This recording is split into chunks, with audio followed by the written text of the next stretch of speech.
Les Confessions de saint Augustin, livre 1er, chapitre 8, il décrit de quelle sorte les enfants apprennent à parler. De l'enfance, je suis passé dans l'âge qu'on appelle puéril, ou plutôt cet âge est venu à moi et a succédé à l'enfance, qui à parler proprement ne s'en était pas allée, car où serait-elle allée, mais qui toutefois n'était plus, puisque je n'étais plus ce petit enfant qui ne parlait pas, mais un enfant un peu plus grand qui savait déjà parler. Je me souviens de cet âge et j'ai remarqué depuis de quelle sorte j'avais appris à parler. Car je n'ai eu personne qui m'ait fait apprendre des mots avec quelque ordre et quelque méthode, ainsi que l'on fit bientôt après, lorsqu'on m'apprit à connaître les lettres pour m'apprendre à lire. Mais lorsque me servant de divers cris, de différents accents de la voix et de plusieurs mouvements du corps, pour découvrir la pensée et le désir de mon cœur, afin qu'on fît ce que je voulais,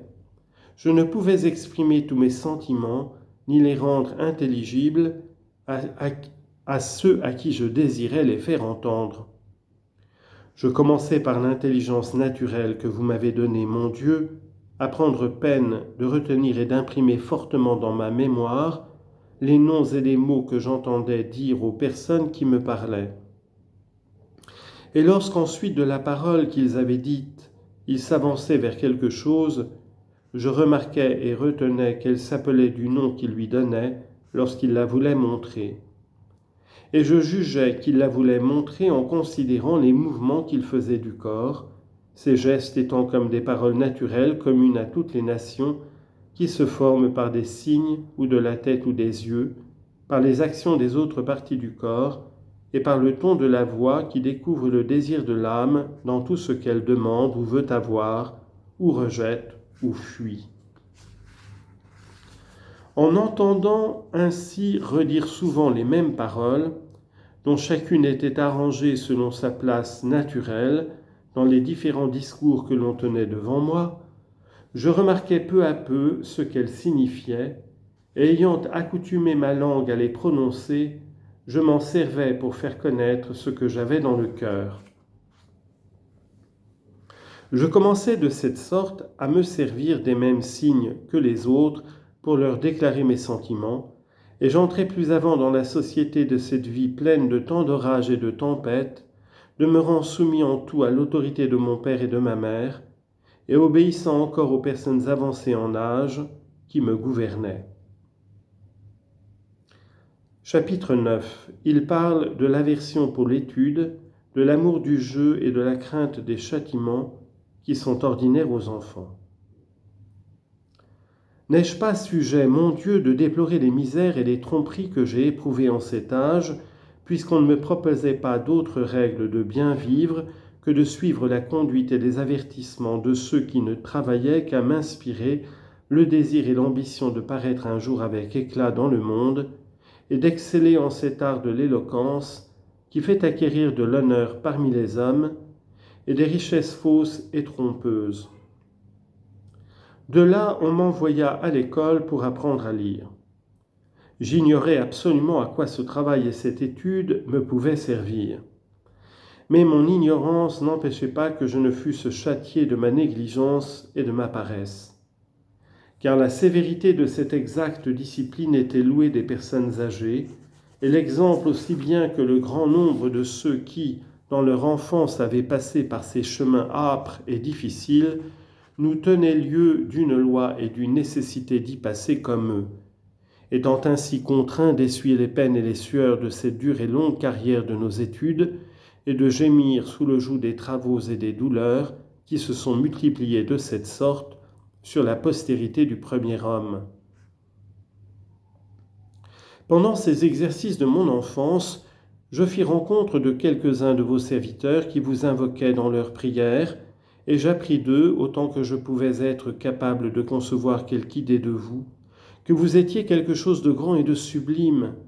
et qu'encore que vous fussiez cachés à nos sens, vous pouviez exaucer nos prières et nous secourir. Ensuite, de quoi je commençais, tout enfant que j'étais, à vous demander l'assistance et à m'adresser à vous comme à mon refuge et à mon asile. j'apprenais à ma langue bégayante à vous invoquer. Et quoique je fusse petit, l'affection avec laquelle je vous priais d'empêcher que je n'eusse point le fouet à l'école n'était pas petite. Or il arrivait souvent que vous n'exauciez pas ma prière, ce que vous faisiez pour mon bien, et alors les personnes âgées et même mon père et ma mère, qui n'eussent pas voulu qu'il me fût arrivé aucun mal, se riaient de mes douleurs qu'ils considéraient comme de légères peines et qui passaient dans mon esprit pour le plus grand et le plus redoutable de tous les maux. Seigneur, se peut-il trouver quelqu'un qui, sans avoir rien de l'insensibilité de quelque naturel stupide,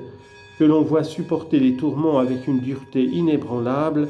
ait un si grand cœur, une âme si généreuse et si héroïque,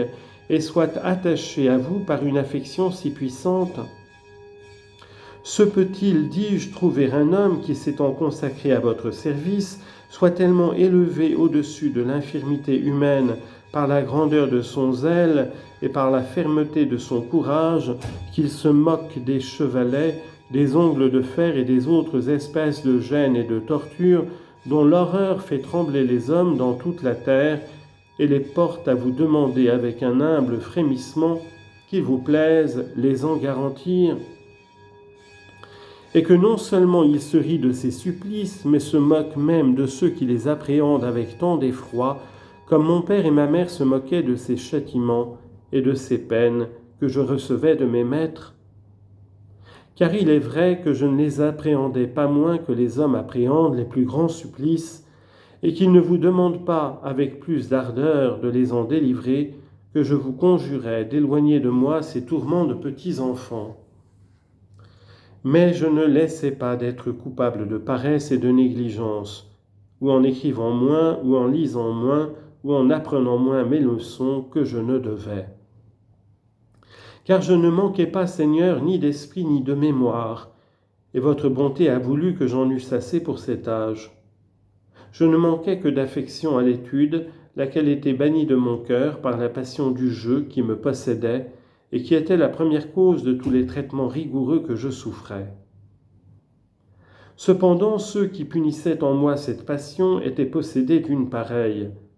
car les niaiseries des hommes passent pour des affaires importantes, et celles des enfants, au contraire, sont punies par ceux-mêmes qui les imitent, sans que nul ait pitié ni des enfants ni des hommes, qui sont encore plus enfants qu'eux.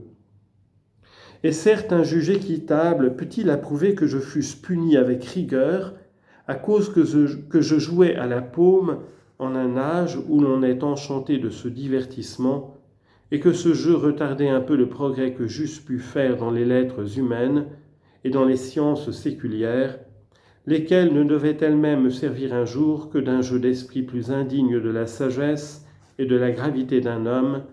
que ce plaisir des sens ne l'était de la faiblesse et de la légèreté d'un enfant? Et ce maître qui me châtiait, agissait-il lui-même avec plus de modération et de retenue que moi, puisque lorsqu'il était vaincu en quelque petite dispute par un homme de sa profession, il était plus ému de dépit et de jalousie que je n'étais lorsqu'un de mes compagnons m'avait gagné une partie à la paume?